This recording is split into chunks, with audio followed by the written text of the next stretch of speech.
Ka-cha. Hey, everybody. Welcome to Making Sales Social Live. I'm Bob Woods. I'm here with Brendan Tillman, and we are doing something a little different today. We're going to be talking about the LinkedIn profile. We're going to be giving you lots of tips, and we're going to be doing it quick fire style. Bum, Mhm. bum, bum. So, what we're going to do is we're going to start with one, and then Brendan's going to give you a tip. I'm going to give you a tip, and we're going to go back and forth like that. You're going to get a lot of value, a lot of tips, and we don't have a lot of time. So let's go ahead and get started right now. Bryn, let's start with the very first thing that appears and everyone sees at the very top of a LinkedIn profile, the banner. So, your LinkedIn banner. This is great real estate.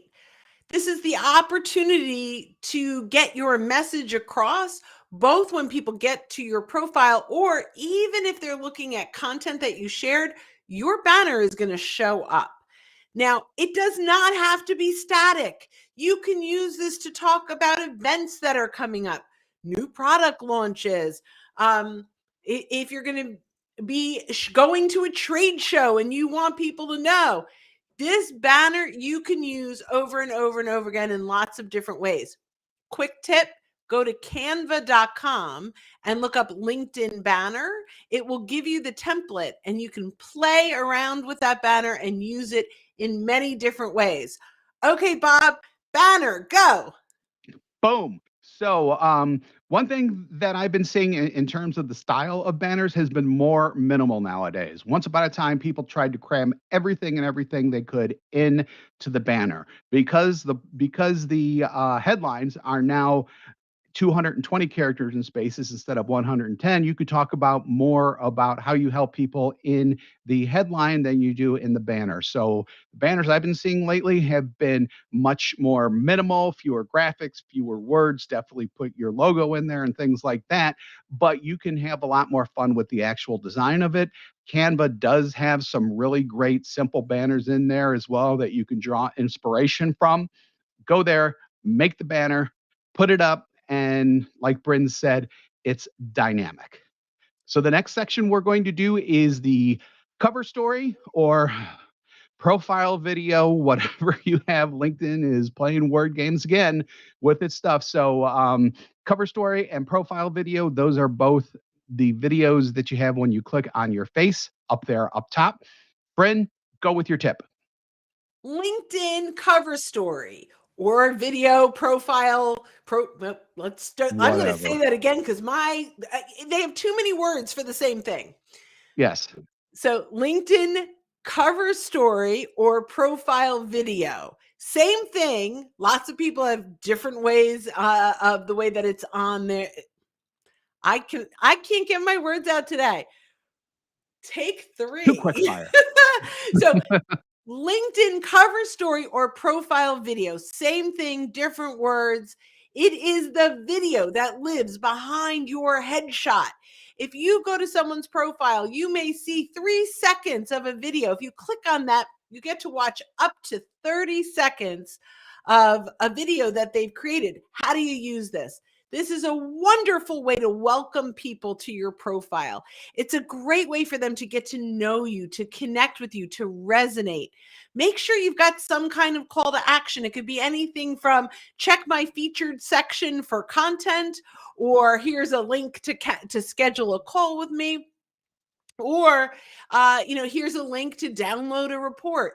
Even no matter how you use this is prime real estate and an amazing opportunity for people to resonate, connect with you, and start to build that rapport. Okay, Bob, cover story, go. Cover story, profile video, whatever. Thank you, LinkedIn. And speaking of thank you, LinkedIn, this one is much more mechanical, but it's going to save you a lot of heartache. So, a couple of cover stories that I had a few times ago, it came in perfectly at 30 seconds. Everything that I wanted to say, it wouldn't let me upload it because it was like 30 seconds and 15 frames or something like that. I mean, something really stupid, basically. So everybody says 30 seconds. come in at 29 seconds. It's only 1 second difference, but it will upload if you come in at 29. Because if you do the 30 and it's perfect and it won't let you upload, you'll want to do what I want to do, which is throw my computer and my phone against the wall. Don't do that. Plan for 29 seconds, not 30 seconds. You'll save yourself a lot of heartache. Excellent. The next section we're going to talk about is the featured section. Came about a couple of years ago. It's fantastic in many different ways, and Bryn's going to tell you about one of them. Bryn. Absolutely love the featured section. This is the scroll stopper, the visual on your profile. If you're in creator mode, it's coming up really high in the scroll. If you're in a traditional LinkedIn mode, it might be falling underneath your about section, but either way, it will catch people's attention. You can connect your posts, upload ebooks, add video here.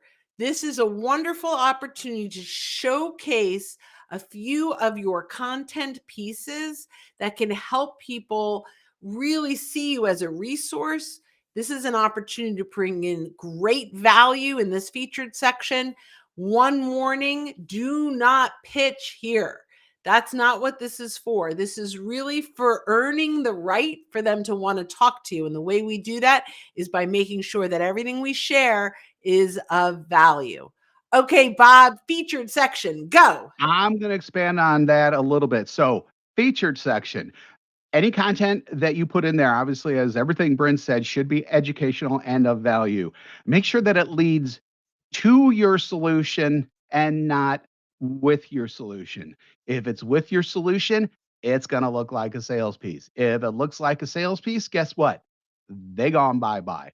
So make sure that it leads to your solution, that the content is value agnostic, but at the same time, when they're done reading it, they'll go, this sounds pretty good. I learned something, and they do have a solution here that might be able to help me out. Why don't I reach out to them and reach out to this person and find out more? Mhm. Which leads perfectly into the about section, because we view the about section a little bit differently than a lot of other people do, but it can help you in your sales. Brand, go. About section on LinkedIn. Most people have my mission, my passion, my years in business, but you have not earned the right for anyone to care about that yet. So, what do we do with the about section? Very fast formula. Talk about the challenge your buyer is facing. When you do that, they resonate, they lean in and say, oh my God, he gets me, she gets me. Challenge first. Next thing, vendor agnostic insights. That means insights not about how we can help you, but insights that are actually helping them, even if they never talk to you. Number three, let them know now you've earned the right, you've provided great value, how you might be able to work with them. Number four, a call to action. If you have faced any of these challenges or if this is resonating with you, let's jump on a call. Even if we never work together, I'm sure I could bring some insights and actionable things that you can do to help solve X. Number five, email, phone number, and if you have a calendar link, make sure it's there. Bob, about section, go.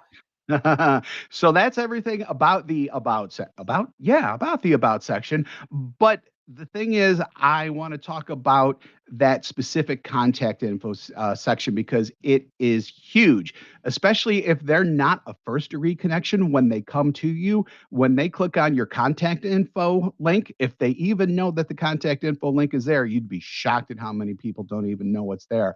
They will not be able to reach out to you directly. That is bad.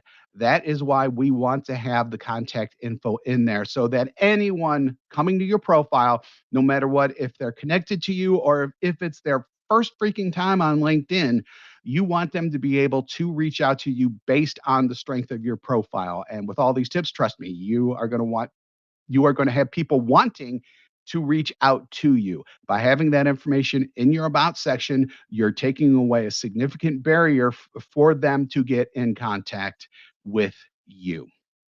I love that. And just clarify, there is a contact information section that we're going to talk about There in a is. minute, right? Yep. But I think to Bob's point, if you are not a first degree connection, you can't see a lot of that information. So by adding that to the bottom of your about section, you're making it easy for anyone who visits your profile to reach out and contact you.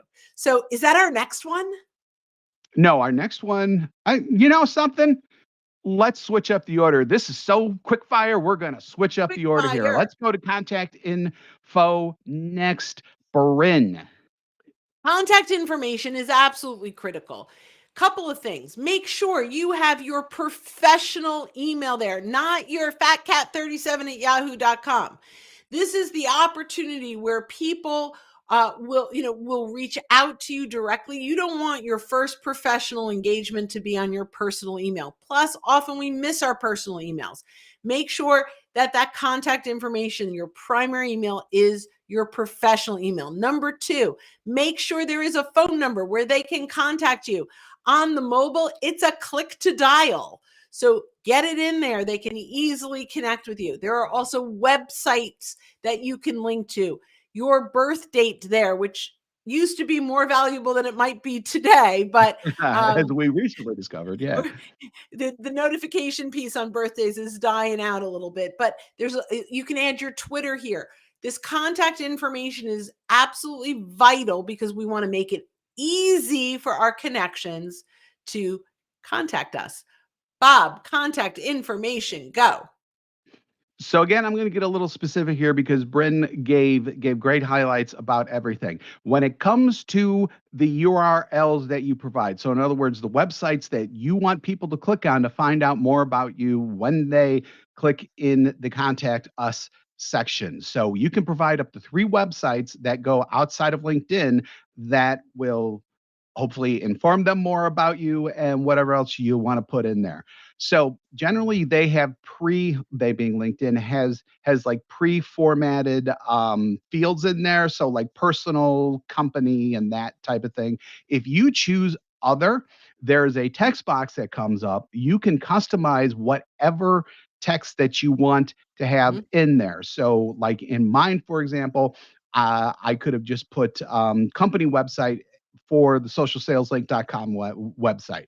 What I did was I got rid of that. I put down, I think it's social sales link website. It just looks more professional. It also lets people know exactly what they're going to be taken to. So Mhm. you can really customize that. And as long as it's under what, like 30 characters, I think, or something I like think that. so. Yeah, I think so too. So it has to be short. But when you put that in, they'll know that when they go to the link that you specify, that you know, that's what they're gonna Mhm. get. They're not gonna go to some spam link or something like that, essentially. So, choose other, and then when that box comes in, use that box wisely. And speaking of customized things when it comes to URL, oh, no, actually, let's go back. Next is yeah, no, let's go with custom URL next. Custom URL. So, because 'cause we're kinda jumping around everywhere, but that's okay. This will all come out in the wash. Custom URL. Okay. Bren, go.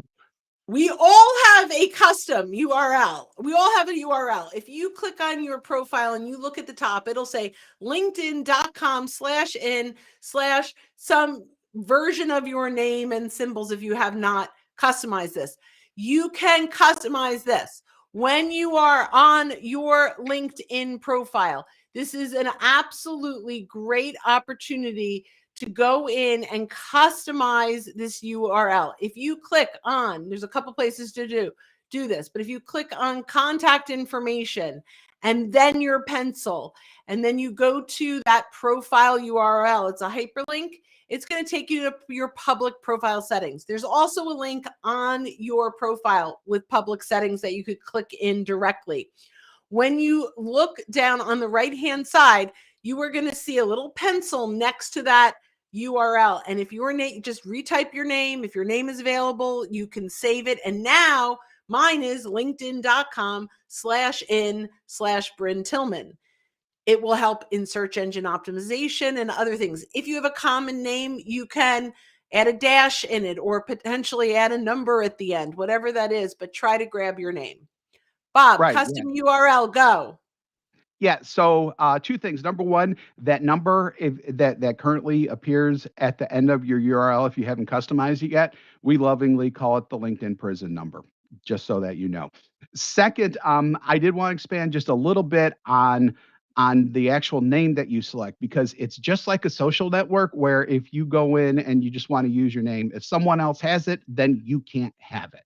So a couple of possible combinations you can try are your first initial and your last name, your first initial, middle initial, and last name. First name, last name, and just as Bryn said, like a significant two-digit number to you. So, like when you graduated from high school or when you graduated from college or something like that. Sometimes, especially if you have a common name like mine, Bob Woods, although I was lucky enough, I actually have Bob Woods for mine.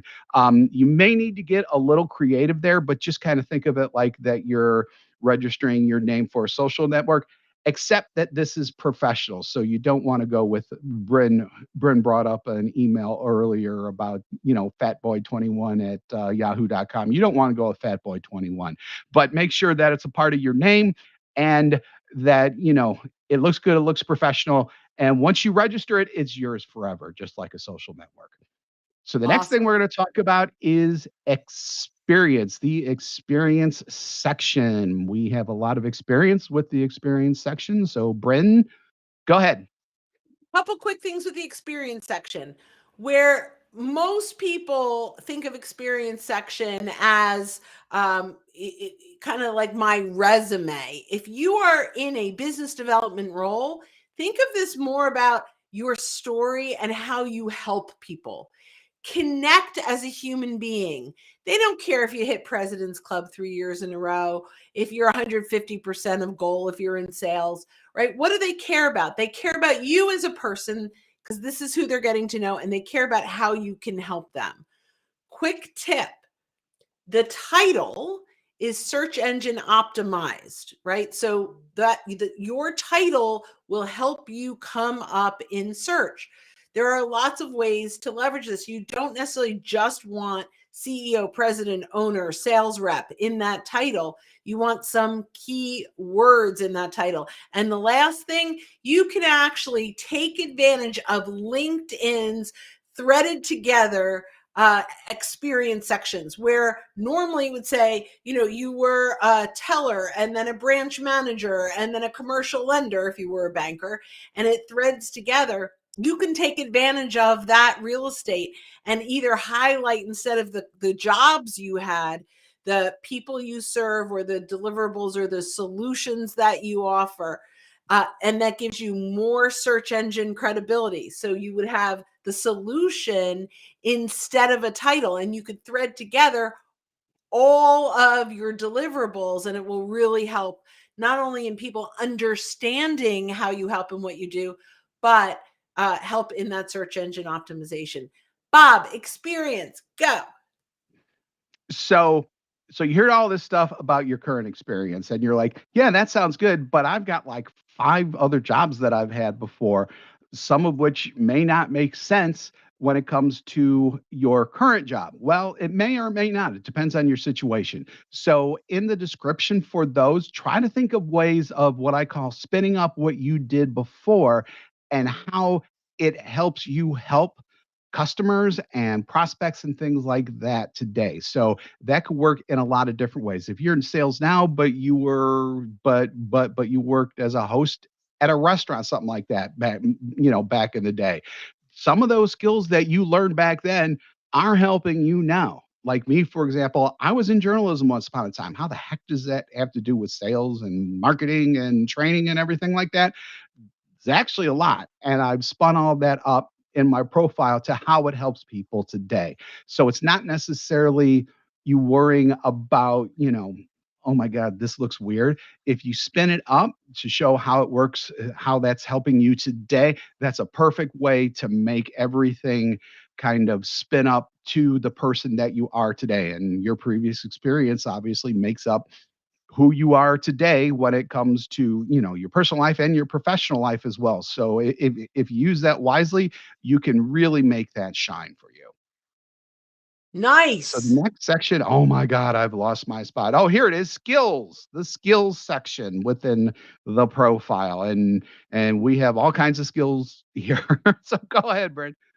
So a couple things. A lot of people are like, what the point of skills? First of all, it's very search optimized.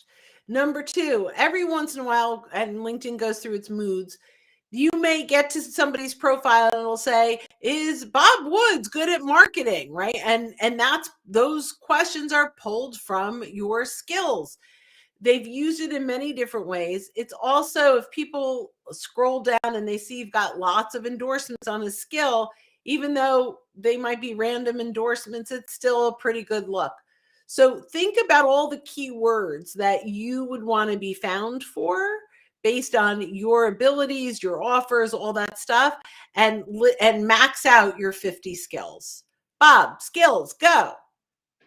So to expand on Bryn's point a little bit there, when you enter in your skills, LinkedIn is going to make suggestions based on what's in its database.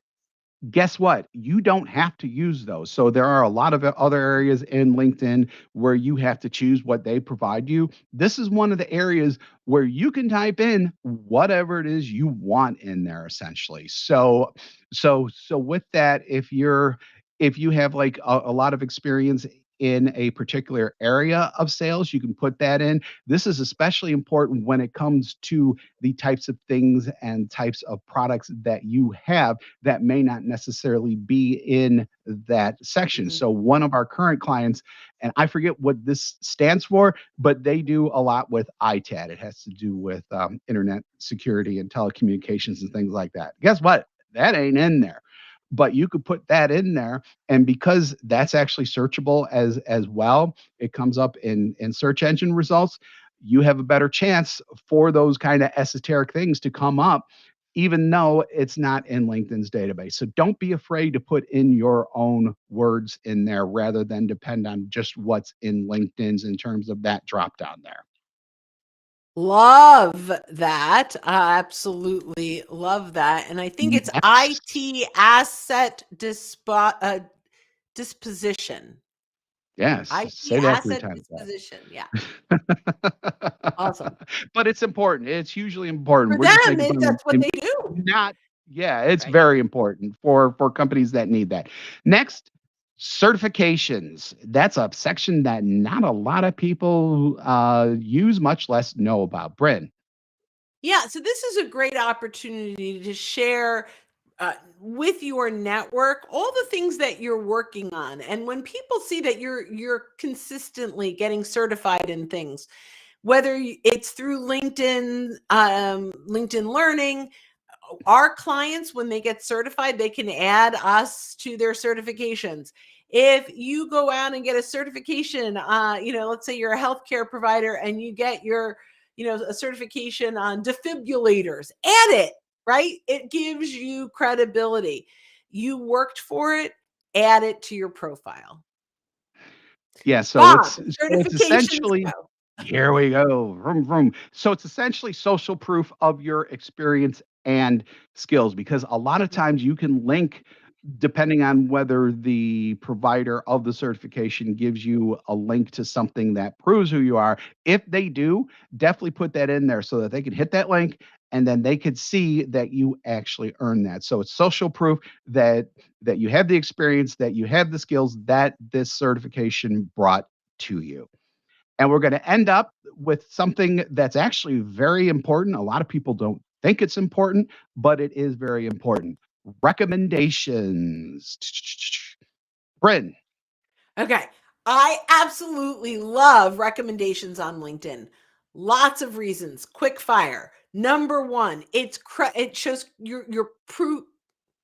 Number one, it shows credibility, right? This is proof that your clients see value in you. And for us, this has reduced our sales cycle.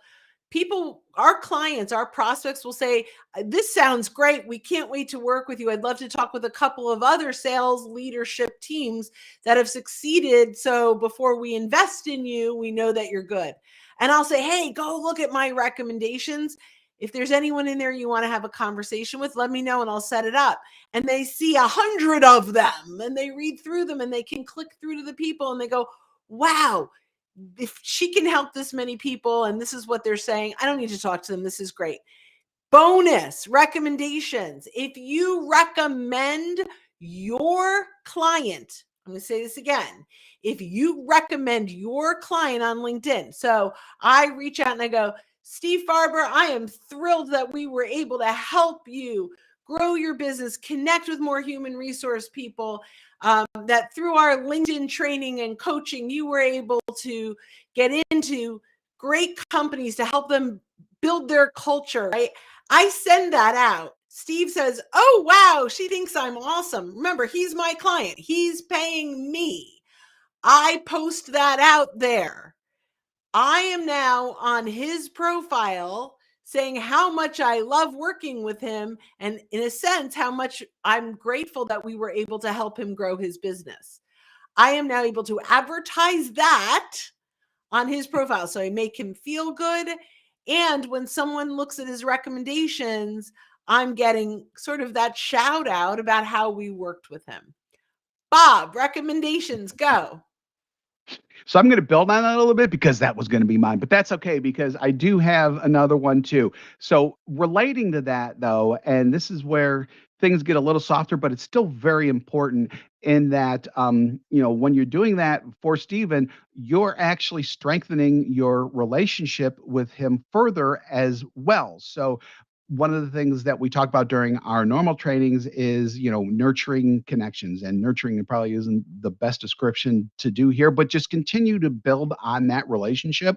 When you provide that to him, he's going to think even more highly about you at that point. And so for any future conversations that come down the pike, if there's like a new product that we would come out with, or if we're just looking through their profile, for example, and we see a couple people who we may think may be good for us and would like to ask Stephen to permission to name drop or to provide an introduction or something like that, because we continue to build that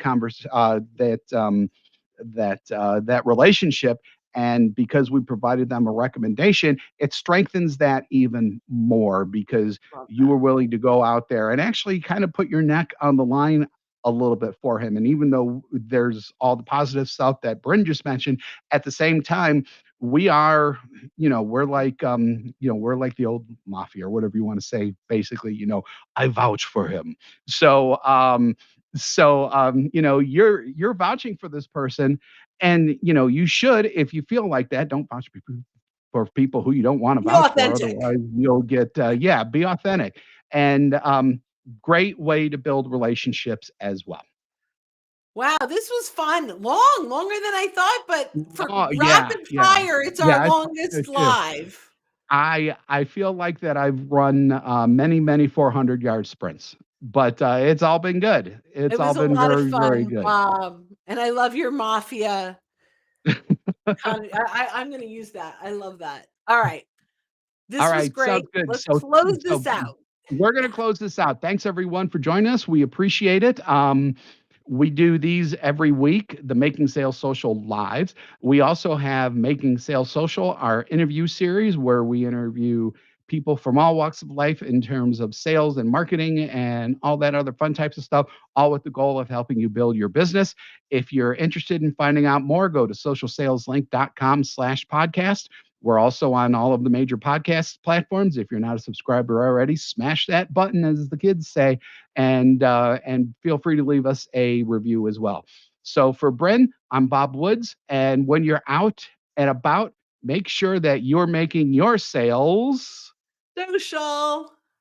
excellent.